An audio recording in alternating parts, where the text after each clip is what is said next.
ঐক্য সংস্কার ও নির্বাচন নিয়ে সরকার বিএনপি জামায়াতের যে বক্তব্য উঠে এলো বিবিসি বাংলার প্রতিবেদন থেকে থাকছে আজকের বিস্তারিত আলোচনা। বাংলাদেশের জাতীয় ঐক্য নির্বাচন ও সংস্কার ইস্যুতে ক্রিয়াশীল সব পক্ষকে যুক্ত করে প্রথমবারের মতো একটি জাতীয় সংলাপ শুরু হয়েছে। দুদিনব্যাপী সংলাপের প্রথম দিনে প্রধান উপদেষ্টা মোহাম্মদ ইউনূস বলেছেন, সংস্কারবিহীন নির্বাচন বাংলাদেশকে এগিয়ে নিতে পারবে না। আর বিএনপি মহাসচিব মির্জা ফখরুল ইসলাম আলমগীর বলেছেন, সংস্কার নিয়ে যত বেশি সময় যাবে সমস্যাগুলো তত বাড়বে। সংলাপে সংস্কারের অন্যতম উপদেষ্টা, বিভিন্ন রাজনৈতিক দলের নেতা, সংস্কার কমিশনের প্রধান, শিক্ষার্থী এবং জুলাই আন্দোলনে নিহতদের স্বজনেরাও কথা বলেন। ঐক্য সংস্কার ও নির্বাচন নিয়ে ঐক্য কোন পথে শীর্ষক এই জাতীয় সংলাপের আয়োজন করে ফোরাম ফর বাংলাদেশ নামে একটি বেসরকারি সংস্থা। আলোচনায় সংস্কার ও নির্বাচনকে মুখোমুখি দাঁড় করিয়ে দেওয়ার অভিযোগ তোলেন বক্তাদের কেউ কেউ। নির্বাচন বা সংস্কার সম্পন্ন করার আগে দ্রব্যমূল্য, কর্মসংস্থান, নিরাপত্তার মতো বিষয়ে মানুষকে স্বস্তি দেওয়ার তাগিদও আসে। ভোটার হওয়ার বয়স ১৭ হওয়া উচিত। ভোটার হওয়ার বয়স ১৭ বছর নির্ধারিত হওয়া উচিত বলে মন্তব্য করেছেন প্রধান উপদেষ্টা মোহাম্মদ ইউনূস। ঐক্য সংস্কার ও নির্বাচন নিয়ে একটি বেসরকারি সংস্থা আয়োজিত ঐক্য কোন পথে শীর্ষক জাতীয় সংলাপে কথা বলেন প্রধান উপদেষ্টা। তিনি আরও বলেন, সংস্কার বিষয়ে ঐকমত্য প্রয়োজন। ঐক্য সংস্কার ও নির্বাচন একটি ছাড়া অপরটি সফল হতে পারে না। ঐক্যবিহীন সংস্কার কিংবা সংস্কারবিহীন নির্বাচন বাংলাদেশকে এগিয়ে নিতে পারবে না, যোগ করেন প্রধান উপদেষ্টা। সংস্কার ও নির্বাচনের প্রস্তুতি একই সঙ্গে চলতে থাকবে উল্লেখ করে মিস্টার ইউনূস বলেন, নির্বাচনের প্রস্তুতির কাজ মূলত নির্বাচন কমিশনের। নির্বাচন নাগরিকদের নির্বাচনের তারিখ না পাওয়া পর্যন্ত এই প্রক্রিয়া সময় দিতে হয় না, কিন্তু সংস্কারের কাজে সকল নাগরিককে অংশগ্রহণ করতে হবে। সংস্কার কমিশনের প্রতিবেদনের সুপারিশ করলেই তা মেনে নিতে হবে এমন কোনো কথা নেই। এজন্য সর্বশেষ পর্যায়ে জাতীয় ঐকমত্য গঠন কমিশন গঠন করা হয়েছে বলেন তিনি। বিএনপি সংস্কার চায় না, নির্বাচন চায়, এ কথা সঠিক নয়। বিএনপি প্রথম থেকেই সংস্কারের পক্ষে বলে মন্তব্য করেন দলটির মহাসচিব মির্জা ফখরুল ইসলাম আলমগীর।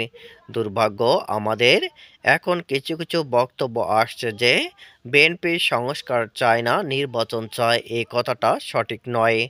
ঐক্য কোন পথে শীর্ষক জাতীয় সংলাপে কথা বলেন বিএনপি মহাসচিব। আমরা একটা গ্রহণযোগ্য নির্বাচন করার জন্য ন্যূনতম যে সংস্কার প্রয়োজন সেই সংস্কারটুকু করে নির্বাচনে যেতে চাই, যোগ করেন মিস্টার আলমগীর। তিনি বলেন, দল হিসেবে বিএনপি ভিশন ২০৩০ ও ২০৩০ ও ৩১ দফার প্রস্তাবনার মতো বিষয় নিয়ে আগে থেকেই উদ্যোগী হয়েছে। গণতান্ত্রিক ব্যবস্থায় যাওয়ার জন্য নির্বাচন হচ্ছে প্রধান ফটক বলেন বিএনপির মহাসচিব। তার অভিমত, বাংলাদেশে গণতান্ত্রিক সংস্কৃতি গড়ে ওঠেনি, চর্চা ছাড়া এই সংস্কৃতি গড়ে উঠবে না।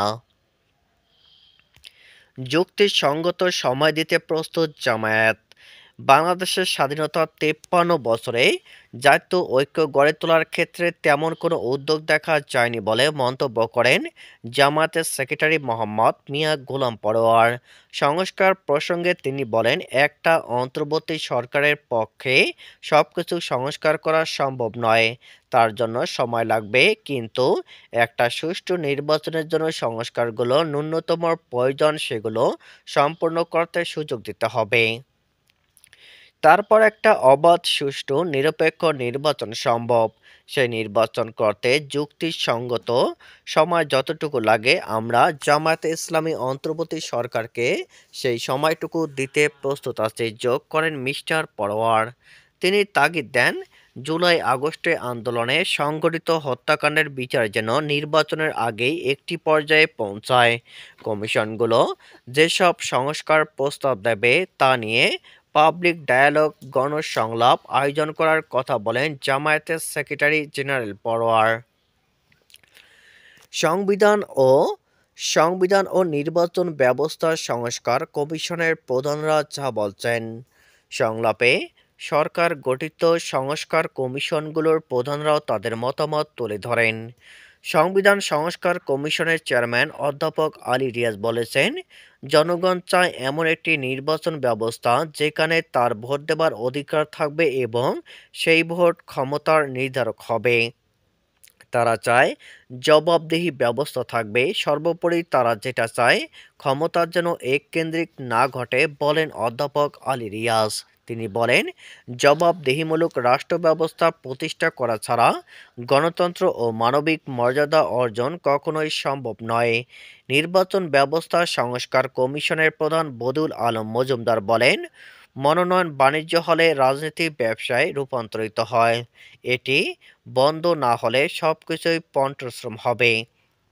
আইন করে এই মনোনয়ন বাণিজ্য বন্ধ করা সম্ভব নয়। রাজনীতিবিদ ও সাধারণ মানুষের দৃষ্টিভঙ্গিতে পরিবর্তন আনতে হবে, বলেন মিস্টার মজুমদার।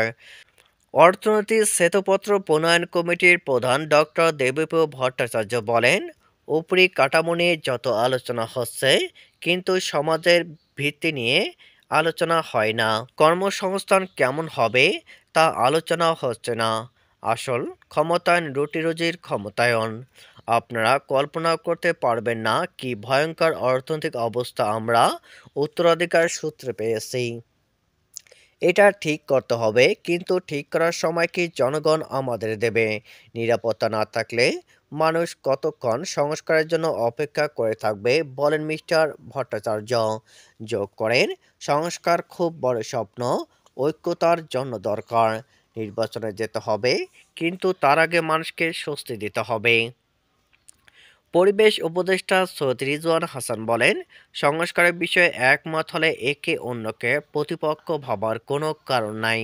কী কী সংস্কার প্রয়োজন, কী প্রস্তাব কতদিনে করবে, কিভাবে তা কার্যকরী হবে, আগামী দিনগুলোতে সে সিদ্ধান্ত আমাদের নিতে হবে। মিজ হাসান আরও বলেন, এবার সংস্কারে পিছুপা হলে চলবে না। আমাদের সকলের সহযোগিতা প্রয়োজন হবে, যাতে সংস্কারের জনমতের প্রতিফলন দেখতে পাই। জনমতের প্রতিফলন ঘটাতে না পারলে রাজনৈতিক স্থিতিশীলতাও কঠিন হবে। কারণ মানুষের প্রত্যাশার সাথে আমাদের যদি গ্যাপ বা ফারাক থেকে যায়, তাহলে বারে বারেই আমরা রাজনৈতিক অস্বস্তি ও জটিলতার মধ্যে পড়ব।